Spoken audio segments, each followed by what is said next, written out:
సమ్మెట ఉమాదేవి స్వరపరిచిన 100 కథల వరహాలు. నేటి కథ అమ్మతనం. రచన వి శాంతి ప్రబోధ.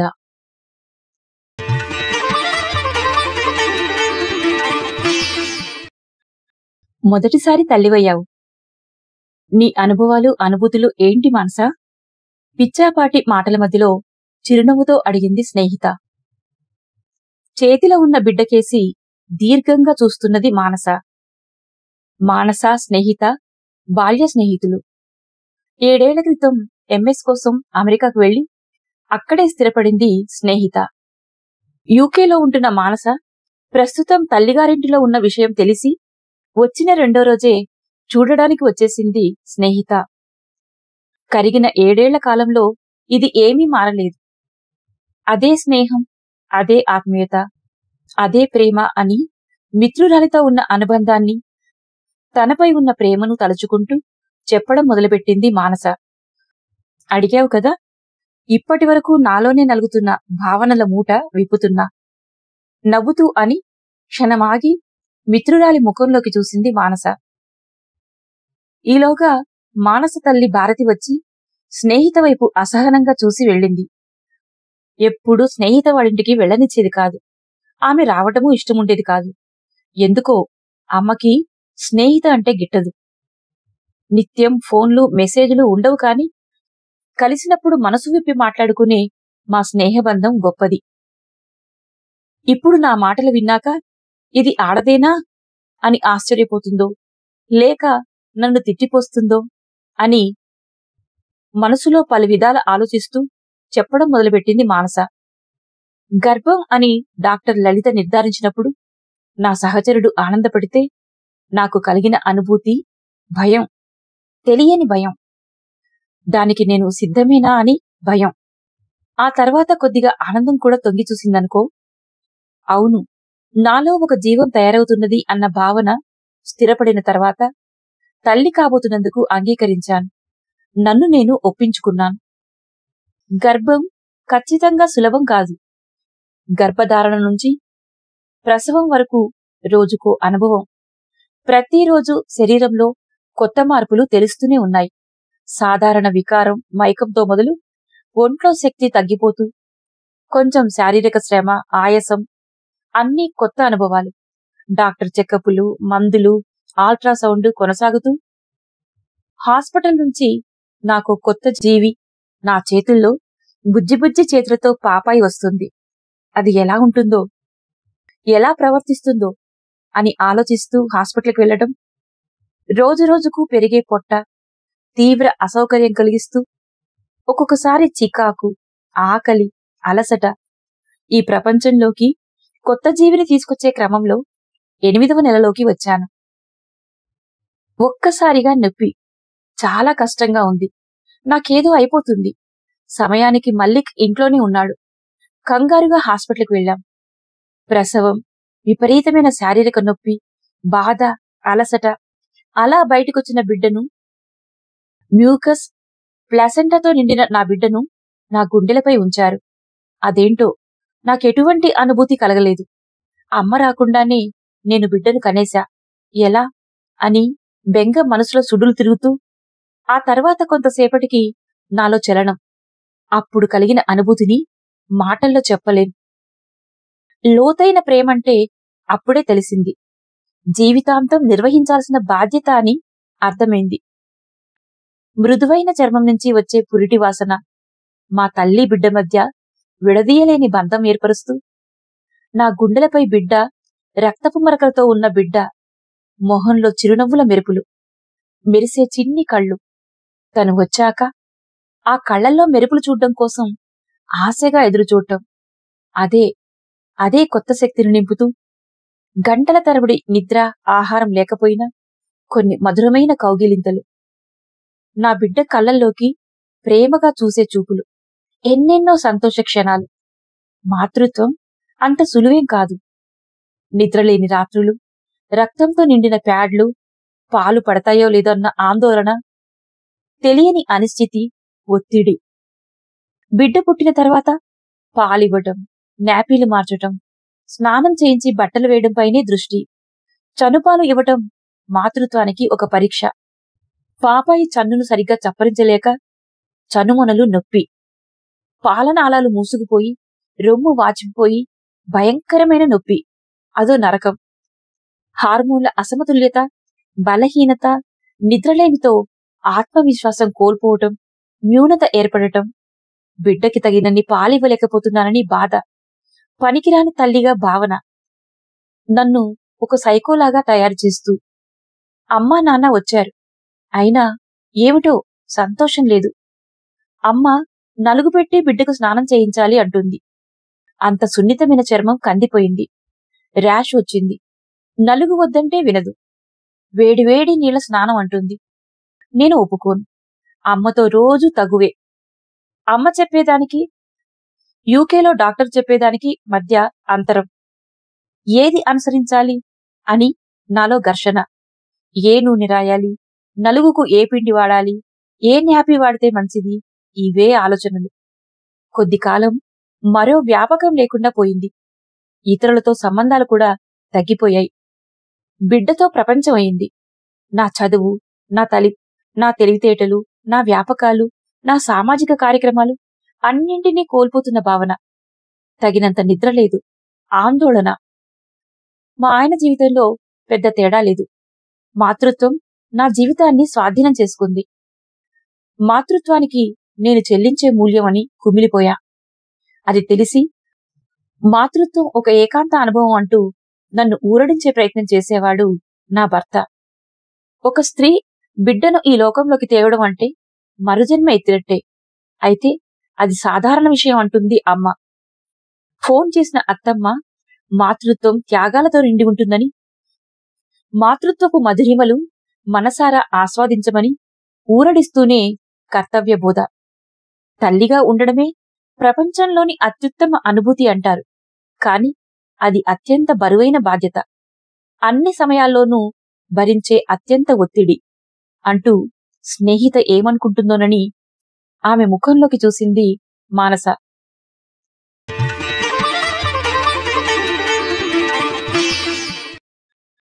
మాతృత్వం అంటే ఆడవాళ్లు అనుభవించే అత్యుత్తమ నరకం అనొచ్చేమో సీరియస్ గా అంది స్నేహిత.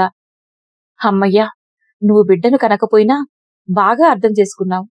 అందరికీ నాలాగే ఉంటుందో లేదో తెలియదు కాని నాకైతే ప్రసవానంతర సమయం ఆకర్షణీయమైంది కాదు. అదో సుదీర్ఘ ప్రయాణం. అందమైందిగా కనిపిస్తుంది కాని మన భావోద్వేగాల్ని నియంత్రిస్తుంది. ఆ నియంత్రణ ఆడవాళ్ల జీవితాలనే తారుమారు చేస్తుంది. మానస పూర్తి చేయకుండా స్నేహిత ఎగ్జాక్ట్లీ. అందుకు చక్కని ఉదాహరణ మా అమ్మ. నేను పుట్టినప్పుడు జెడ్పీటీసీ ఎన్నికలు వచ్చాయి. అమ్మ ఎన్నికల్లో పోటీ చెయ్యాలనుకుంది. నాన్న ససేమిరా అన్నాడు. చంటి బిడ్డతో ప్రచారం ఎలా చేస్తావని, ఎట్లా బాధ్యతలు నిర్వహిస్తావని కుటుంబం అంతా వ్యతిరేకించింది. అది జనరల్ సీట్ కాబట్టి అభ్యర్థుల ఎంపిక ప్రక్రియ సమయంలో అమ్మ మహిళ కాబట్టి ఆమె అభ్యర్థిత్వాన్ని పార్టీ పరిగణలోకి తీసుకోలేదు. మహిళా అభ్యర్థులపై ఎంత అసమానత, పార్టీలో ప్రతికూలత. అందుకే ప్రజా జీవితంలో మహిళల ప్రాతినిధ్యం పరిమితం అవుతున్నది. మా అమ్మ అందరు స్త్రీల వంటి స్త్రీ కాదు. తనకున్న పరిమితుల్ని దాటుకుంటూ ముందుకు వెళ్లిన ధీశాలి అని చెప్పడానికి గర్వపడుతున్నా. కుటుంబం అంతా వద్దన్నా, పార్టీ ప్రతికూలంగా ఉన్నా వెనక్కి అడుగు వేలేదు. పట్టుదల మరింత పెరిగింది. ఎన్నికల్లో నిలబడాలి అంటే ఆర్థిక వనరులు కావాలి. పితృస్వామ్య సమాజం కదా, ఆస్తి అధికారం పురుషుల దగ్గరే ఉంటుంది. మహిళలకు ప్రాతినిధ్యం వహించే అవకాశాలు చాలా తక్కువ. అమ్మ పరిస్థితి అదే. అయితే అమ్మకు అమ్మమ్మ వాళ్లు పెట్టిన బంగారం చాలానే ఉంది. ఆమెకు బంగారం పైన మమకారం లేదు. అందుకే ఆ బంగారం అంతా అమ్మేసి స్వతంత్ర అభ్యర్థిగా ఎన్నికల బరిలో దిగింది. ఆ రోజుల్లో ఎన్నికల ఖర్చు ఇప్పటిలా లేకపోవడం వల్ల కూడా అది సాధ్యమైంది. ఇక్కడ ఇంకో విషయం చెప్పాలి. మా అమ్మా నాన్నలది కులాంతర ప్రేమ పెళ్లి. ఒకరంటే ఒకరు చాలా ఇష్టపడి పెద్దలను ఒప్పించి పెళ్లి చేసుకున్నారు. వారి పెళ్లైన కొత్తలో వచ్చిన ఎన్నికల్లో మా మండలం బీసీ మహిళలకు రిజర్వ్ అయింది. అప్పటికి అమ్మకు ఏమాత్రం రాజకీయ జ్ఞానం, ఆసక్తి లేదు. అయినా బీసీ కులానికి చెందిన అమ్మని ఒప్పించి ఎంపీటీసీగా గెలిపించి మండల అధ్యక్షురాలు చేశారు మా నాన్న, తాతయ్యలు. చదువు, సంస్కారంతో అధునాతనంగా కనిపించే తన కోడలు రాజకీయ హోదాలో ఉందని మురుసుకుంది నానమ్మ. ఓ మహిళకు ఉండాల్సిన చాలా అనుభవాలు అమ్మకు లేవని, మహిళల సమస్యలు అర్థం కావని ఎద్దేవా, విమర్శలు, ప్రత్యర్థుల నుంచి ఎదుర్కొన్నది. మాతృత్వానికి దూరంగా ఉన్న వాళ్లకు పాలించే హక్కు లేదని ఎగతాళి చేసినోళ్లే నేను పుట్టిన తర్వాత పిల్ల తల్లి కాబట్టి ఎన్నికల ప్రచారం చెయ్యలేదని, గెలిచినా బాధ్యతలు నిర్వర్తించలేదని విమర్శలు. ఈసారి బయటి వాళ్లకు తోడు ఇంటివాళ్లు కూడా వెనక్కి లాగారు. అమ్మకి వాళ్ల భావనలు తప్పు అని నిరూపించాలని తపన, పట్టుదల పెరిగింది. జనరల్ స్థానంలో బలమైన పురుష అభ్యర్థి మీద ఎన్నికల్లో నిలబడింది. ఎంత కష్టమైనా అనుకున్నది సాధించాలి అనుకుంది. పిల్లలకు జ్ఞాపీలు మారుస్తుందా లేక ప్రజలకు సేవ చేస్తుందా? లిప్స్టిక్, పెర్ఫ్యూము, హ్యాండ్ బ్యాగ్లతో షో చేయటం, మగవాడి దృష్టి మళ్లించడం తప్ప వీళ్ళేం చేస్తారు అని ఎద్దేవా చేస్తూ ప్రత్యర్థి ప్రచారం. ఒకవైపు నాన్నకి దన్నుగా నిలబడిన కుటుంబం పదవి కావాలా, పిల్లలు కావాలా అని నిలదీసింది. కొత్త జీవితాన్ని, కొత్త అనుభవాలని ఇచ్చిన కుటుంబమే ఆమె కొత్త ఆలోచనల్ని కట్టడి చేసింది. ప్రగతిని నిరోధించింది. ఆధిపత్యపు కొరడా విప్పింది. నిశ్చేష్ట అయింది అమ్మ. ఈ సంఘటన మానసిక అణచివేతను, ఇరుకుదనాన్ని ఆమె ఎరుకలోకి తెచ్చింది. ఆమె ఆత్మగౌరవాన్ని కుదువపెట్టలేకపోయింది.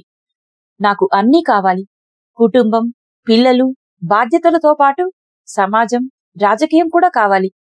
నేను అడుగుపెట్టిన రంగంలో ఎదగాలి, నా శక్తి సామర్థ్యాలు నిరూపించుకోవాలి అనుకుంది అమ్మ. మండల ప్రజాపరిషత్తు అధ్యక్షురాలిగా మంచి పేరు పోగేసుకున్న అమ్మ స్వతంత్ర అభ్యర్థిగా పోటీ చేసి గెలిచింది. పాత విశ్వాసాల్ని, సౌకర్యాల్ని తేలిగ్గా వదులుకొని వాళ్లు ఆమె హృదయాన్ని ఒక్కసారే ముక్కలు చేయరు. హృదయాన్ని పదే పదే గాయపరుస్తారు. అమ్మ విషయంలోనూ అదే జరిగింది. వ్యక్తిగత ఎంపికలను గౌరవించడం తెలియని సంస్కృతిలో, సామాజిక, రాజకీయ సంప్రదాయాల్లో ఉన్నాం కదా. సరిహద్దులను నెట్టివేసి చెరిపివేసే స్త్రీలకు కళంకం అంటగడతారు. దీర్ఘంగా నిట్టూర్చింది స్నేహిత. మళ్లీ ఆమెనే మన సంస్కృతి తల్లిగా ఉండడం వరమని, అది ఆమె కర్తవ్యమని, దాన్ని విఫలం చేయవద్దని బలవంతం చేస్తూ మాతృత్వ ఆదర్శాలు వల్లవేయడం వెనుక ఉన్న రాజకీయం రాను రాను అమ్మకి బాగా అవగతమైంది. దినదినం కుటుంబంతో, సమాజంతో ఘర్షణ పడుతూ పనితనం పెంచుకుంటూ ముందుకు వెళుతుంటే సహించలేరు. వ్యవస్థ మద్దతు లేదు. నిచ్చెన మెట్లు ఎక్కిన కొద్దీ, పేరు ప్రతిష్ట పెరిగే కొద్దీ కుటుంబంలో అలజడి. తమ ఆధిపత్యానికి గండిపడుతుందేమోనని భయం. అహం దెబ్బతింటుంది. నిన్నటి వరకు ఆ ఇంటి దేవత అని చెప్పిన నోళ్లే శనిగ్రహం అని తిట్టిపోశాయి. వారి కోపం అంతా అమ్మ మీద కాదు, ఆమె ఎంచుకున్న దారి మీద. ఇంట్లో తన నిర్ణయాలకు ప్రాధాన్యత లేకపోయినా బయట ఉంటుందని ఆశపడింది అమ్మ. అక్కడా అంతే. మహిళలు ఉద్వేగభరితంగా ఉంటారని, లొంగిపోవడానికి లేదా రాజీ పడటానికి ఎక్కువ ఇష్టపడతారని, సౌమ్యంగా ఉంటారని, వారికి అర్హతలు తక్కువని అనుకుని అడుగడుగునా అడ్డుపడుతూ ఉంటారు. స్వతంత్రంగా పని చేయనీయరు. ఈ భావనలే మహిళలను ప్రతికూలంగా ప్రభావితం చేస్తున్నాయి. నెమ్మదిగా అమ్మకు జెండర్ రాజకీయం అర్థమైంది. తల్లిగా తన బాధ్యతలు నిర్వహిస్తూ రాజకీయాల్లోనూ రాణించాలనుకునే మహిళలకు చాలా మద్దతు కావాలి. కాని అమ్మకు ఆ మద్దతు దొరకడం లేదు. పైశాచికానందంతో చేసే రకరకాల జడ్జిమెంట్లు ఆమె హృదయాన్ని అల్లకల్లోలం చేసినప్పటికీ ఆమె మరింత దృఢంగా తయారవడానికి దోహదం చేశాయి. ఒకసారి అమ్మ ఉన్న జెడ్పీటీసీ పరిధిలోని గ్రామంలో ఒక మహిళపై అత్యాచారం జరిగింది. ఆ సంఘటనపై అమ్మ స్పందించింది. నిరసన కార్యక్రమాలు చేపట్టింది.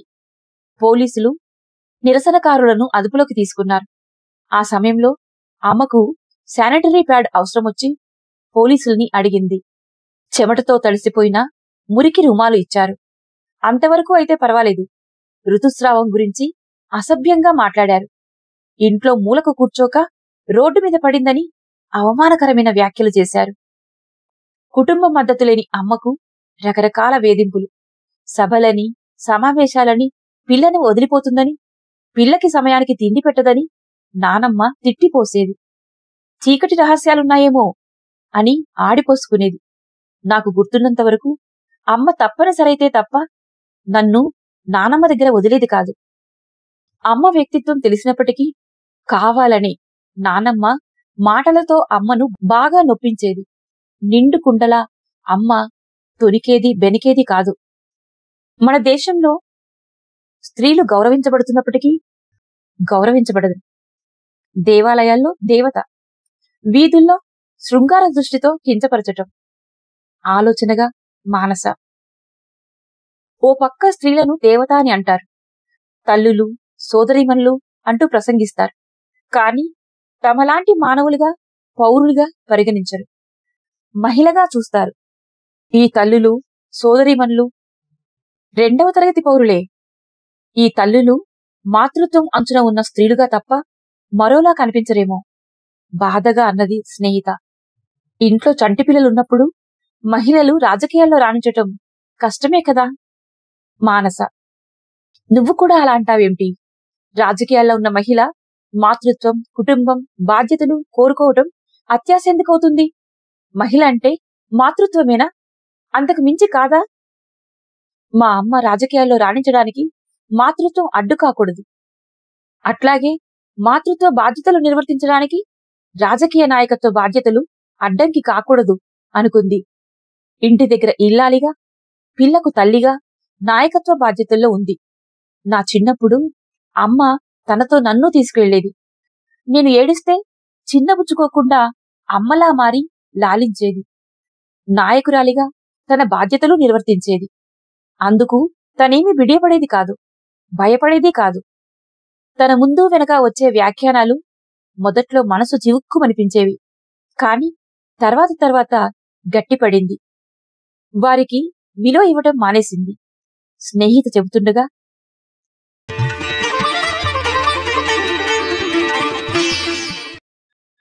మీ అమ్మ విషయం వింటుంటే నాకు మణిపూర్ మహిళల నగ్న నిరసన గుర్తుకొస్తున్నది అన్నది మానస. అవును, పగటిపూట నగ్నంగా నిరసన తెలపడం సామాన్య విషయమా చెప్పు? ఆ తల్లులు రాజకీయ మాతృత్వం అనే భావనను, వారి ప్రతిఘటనను ఆ విధంగా వ్యక్తీకరించారు. తల్లులుగా తమ గుర్తింపు నుండి బలాన్ని పొందారు. మణిపూర్ తల్లులు ఎదిగారు. ప్రతిఘటన రాజకీయాలను పునర్వచించారు. మా అమ్మ కూడా మూస పద్ధతులు బద్దలు కొట్టడం అలవాటు చేసుకుంది. నిషేధం, ఆరోపణలు ధైర్యంగా ఎదుర్కోవటం మొదలుపెట్టింది.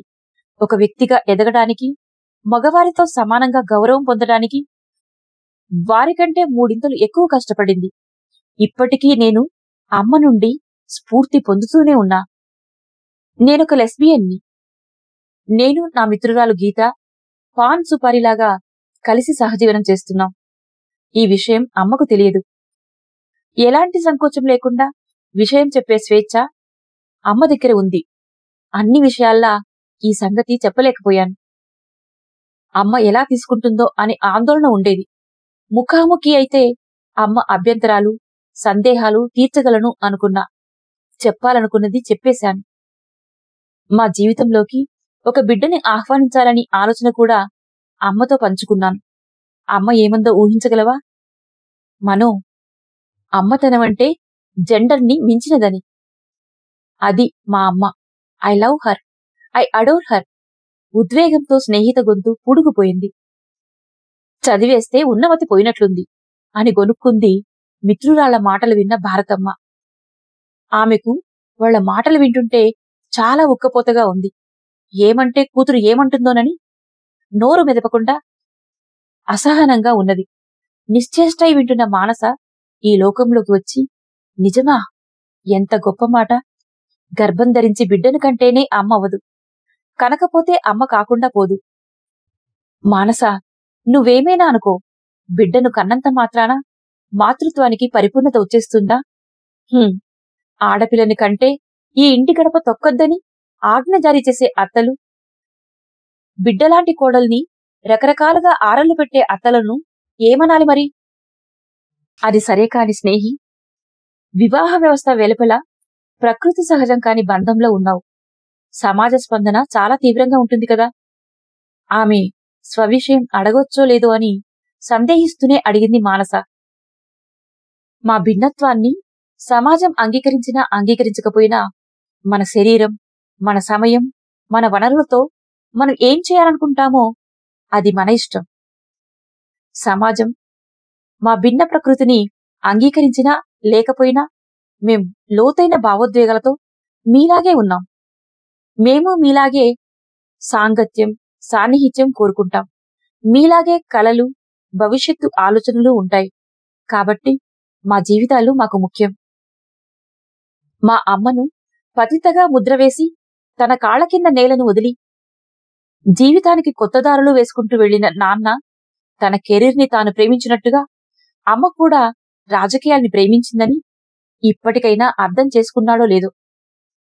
కాని గీత, నేను ఒకరి శ్వాస ఒకరం వినేంత బాగా అర్థం చేసుకున్నాం. మేం కోరుకున్నది మేం పొందుతున్నాం. అమ్మకు కాలం గడిచే కొద్దీ జీవితంపై స్పష్టత వచ్చింది. ఆ క్రమంలో కొన్ని విశ్వాసాలు, పరిస్థితులను వదుల్చుకుంది. తనను తాను సవరించుకోవటం, ధిక్కరించడం నేర్చుకుంది. తనకు తానుగా ఉండడం సాధన చేస్తూ తన జీవితంలో తాను ప్రయాణించింది. ఒక పక్క తల్లిగా బాధ్యతలు సమన్వయం చేసుకుంటూ రాజకీయంగా వచ్చిన సంక్షోభాలను సమర్థవంతంగా ఎదుర్కొంది.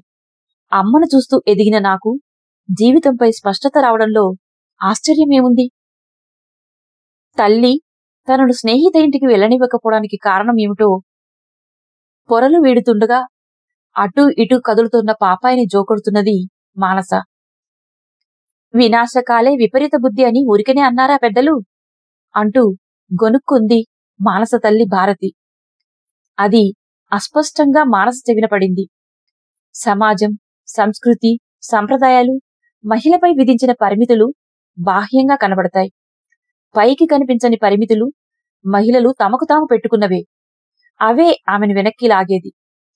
సమాజం, సంప్రదాయం విధించే పరిమితులతో పాటు మనకు మనం విధించుకునే పరిమితులను కూడా అధిగమిస్తేనే, ఉన్న కంఫర్ట్ జోన్ నుంచి బయటికొచ్చే సాహసం చేస్తేనే కొత్తగా ఎదురయ్యే సవాళ్లను స్వీకరించడానికి సిద్ధపడగలం, ముందుకు వెళ్లగలం అనుకుంది మానస. పాపాయి కేరింతలు వినిపించి పాపాయి వైపు దృష్టి మళ్లించింది స్నేహిత. పాలబుక్కల పాపాయి అమ్మ పక్కనే ఉన్న స్నేహితుని చూసి మనోహరంగా నవ్వింది. ముడుచుకుపోయిన ముక్కు, మెరిసే కళ్లతో మూతి గుండ్రంగా చేసి పలకరించింది.